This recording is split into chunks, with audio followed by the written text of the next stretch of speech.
ఇక 30 వార్డులున్న జనగామ మున్సిపాలిటీలో ఏ పార్టీకి కూడా స్పష్టమైన ఆధిక్యం లభించలేదు. మరి చైర్మన్ పీఠం ఎవరిది అనే క్వశ్చన్ ఉత్పన్నమవుతోంది. స్వతంత్రులకి దక్కబోతోందా అనే అనుమానాలు కూడా కనిపిస్తూ ఉన్నాయి. కాంగ్రెస్ బీఆర్ఎస్ పార్టీలు ఏ రకంగా ప్లాన్ చేయబోతూ ఉన్నాయి, ఏ రకంగా పీఠాన్ని కైవసం చేసుకుంటాయనేది కీలకంగా మారింది. జనగామ మున్సిపల్ చైర్మన్ పీఠంపై ఇప్పుడు ఉత్కంఠ కంటిన్యూ అవుతోంది. అక్కడ హంగ్ ఏర్పడడంతో స్వతంత్ర అభ్యర్థులే కీలకంగా మారారు. చైర్మన్ పీఠం డిమాండ్ చేస్తూ ఉన్నారు. మొత్తం 4 స్వతంత్ర అభ్యర్థులు కూడాను. గెలిచిన స్వతంత్ర అభ్యర్థుల్ని దక్కించుకోవడానికి కాంగ్రెస్ బీఆర్ఎస్ రెండు పార్టీలు కూడా పోటాపోటీగా ప్రయత్నిస్తూ ఉన్నాయి. 12వ వార్డు స్వతంత్ర అభ్యర్థి అయిన పాండుని రెండు పార్టీల నేతలు చుట్టుముట్టేసిన సీన్ మనం చూస్తున్నాము. కౌంటింగ్ కేంద్రం నుంచి కారులో అతన్ని తీసుకెళ్లిపోయారు గుర్తు తెలియని వ్యక్తులు. జనగామ మున్సిపాలిటీలో మొత్తం 30 వార్డులు ఉంటే కాంగ్రెస్ 12 వార్డుల్లో గెలిచింది, బీఆర్ఎస్ 13 వార్డుల్లో గెలిచింది.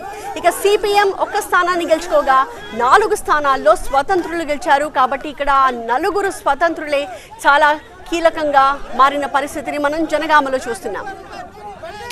సో మా ప్రతినిధి పెద్దేష్ దీనికి సంబంధించిన డీటెయిల్స్ లైవ్ లో సిద్ధంగా ఉన్నారు. పెద్దేష్, జనగామలో సిచ్యువేషన్ లిటరలీ ఎవరు అధ్యక్ష పీఠాన్ని కైవసం చేసుకుంటారనేది అర్థం కాని సిచ్యువేషన్. సో పార్టీలు ఎలాంటి ప్రయత్నాలు చేస్తున్నాయి ఆ 4 ఇండిపెండెంట్ల విషయంలో?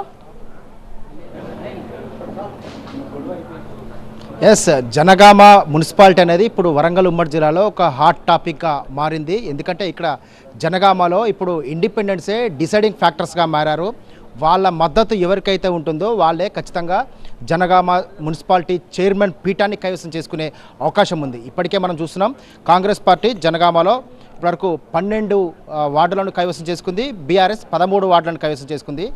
అదేవిధంగా సిపిఎం 1, అదేవిధంగా స్వతంత్రులు 4 స్థానాలు కైవసం చేసుకున్నారు. సో ఇక్కడ బీఆర్ఎస్ పార్టీకి స్థానిక ఎమ్మెల్యే ఎక్స్ అఫీషియో మెంబర్గా పల్లా రాజేశ్వరరెడ్డి ఉన్నారు. కాంగ్రెస్ పార్టీకి సంబంధించి కూడా ఎంపీ సామల కిరణ్ కూడా ఇక్కడ ఆయన ఎక్స్ అఫీషియో మెంబర్గా ఆయన కూడా కాంగ్రెస్కు మద్దతు తెలిపే అవకాశం ఉంటుంది. సో ఈ లెక్కన చూసుకుంటే కాంగ్రెస్ పార్టీకి 13, అదేవిధంగా బీఆర్ఎస్ పార్టీకి 14 సంఖ్య పెరుగుతుంది. సో 2 వ్యత్యాసం ఉంటుంది. సో ఈ నేపథ్యంలోనే ఇక్కడ స్వతంత్ర అభ్యర్థులు అనేది చాలా కీలకంగా మారారు. వేరే డిసైడింగ్ ఫ్యాక్టర్స్గా మారిన నేపథ్యంలో వీరు అంటే తంతే బుర్రల బుట్టలు పడాలంటే ఇదే అన్నట్టుగా కనిపిస్తుంది. ఇక్కడ వాళ్ళంతా ఆ స్వతంత్ర అభ్యర్థులు ఇక్కడ ఈ మున్సిపాలిటీని ఇప్పుడు శాసించే అభ్యర్థులుగా మారారు. ఈ నేపథ్యంలో వారిని నిన్నటి నుంచే బుజ్జగింపుల పర్వం కొనసాగుతుంది. నిన్న సాయంత్రమే ఇటు కాంగ్రెస్ పార్టీకి సంబంధించిన అభ్యర్థులు, అదేవిధంగా బీఆర్ఎస్ పార్టీకి సంబంధించిన అభ్యర్థులను కూడా వారందరూ కూడా క్యాంప్కు తరలించారు. అయినప్పటికీ వాళ్ళంతా ఎవరు కూడా సంపూర్ణ మెజారిటీ సాధించకపోవడంతో ఇక్కడ జనగామ మున్సిపాలిటీ అనేది ఒక చర్చగా మారింది. సో ఇప్పుడు గెలిచినటువంటి స్వతంత్ర అభ్యర్థులు కూడా తమకు ఎవరికి వారే చైర్మన్ పీఠం డిమాండ్ చేస్తున్నారు. సో తమకు చైర్మన్ పీఠం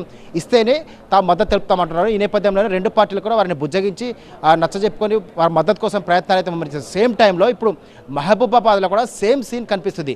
మహబూబాబాద్ మున్సిపాలిటీలో కూడా మొత్తం 36 స్థానాలు ఉన్నాయి. 36 స్థానాల్లో ఇప్పటివరకు కాంగ్రెస్ పార్టీ 10 స్థానాల్లో గెలిచింది, బీఆర్ఎస్ పార్టీ కూడా 9 స్థానాల్లో గెలిచింది. కమ్యూనిస్టులు ఇక్కడ 8 స్థానాల్లో గెలిచారు. సో ఇక్కడ ఈ కమ్యూనిస్టుల మద్దతు అనేది చాలా కీలకంగా మారింది. ఇక్కడ కూడా ఇప్పుడు మహబూబాబాద్ మున్సిపాలిటీ పైన ఎవరి జెండా ఎగురుతుంది, కమ్యూనిస్టులు ఇక్కడ చైర్మన్ పీఠాన్ని కైవసం చేసుకుంటారా, కమ్యూనిస్టుల మద్దతు అనేది కూడా చాలా కీలకంగా మారింది. ఇక్కడ కూడా మహబాద్లో కూడా వీళ్ళు ఎవరికైతే మద్దతు తెలుపుతారో వాళ్ళే ఇక్కడ డిసైడింగ్ ఫ్యాక్టర్స్గా ఇక్కడ పాలకవర్గంగా ఏర్పడే అవకాశం ఉంది. మొత్తం మీద అయితే మహబూబాబాద్తో పాటు ఇక్కడ జనగామ కూడా ఇప్పుడు ఉత్కంఠ భరితంగా మారింది. ఇంకోవైపు కేసముద్రం మున్సిపాలిటీకి సంబంధించి కేసముద్రం మున్సిపాలిటీలో మొత్తం 16 వార్డులు ఉండగా ఇక్కడ 8 బీఆర్ఎస్, 8 కాంగ్రెస్ గెలిచింది. సో ఇక్కడ ఎక్స్ అఫీషియో మెంబర్గా ఎవరైతే కాంగ్రెస్ పార్టీకి సంబంధించి ఎక్స్ అఫీషియో మెంబర్ ఉన్నారు, బీఆర్ఎస్ పార్టీకి సంబంధించి కూడా ఎవరైనా ఎక్స్ అఫీషియో మెంబర్ ఉన్నట్లయితే ఎవరు ఇక్కడ చైర్మన్ పీఠం కైవసం చేసుకునే అవకాశం ఉందనే దానిపైన కూడా ఉత్కంఠత కొనసాగుతుంది. ఇప్పటివరకు అయితే వరంగల్ ఉమ్మడి జిల్లా వ్యాప్తంగా ఉన్నటువంటి 12 మున్సిపాలిటీలలో 4 మున్సిపాలిటీలను కాంగ్రెస్ కైవసం చేసుకుంది, తొర్రూరు మున్సిపాలిటీని బీఆర్ఎస్ పార్టీ కైవసం చేసుకుంది. మిగతా మున్సిపాలిటీలో కౌంటింగ్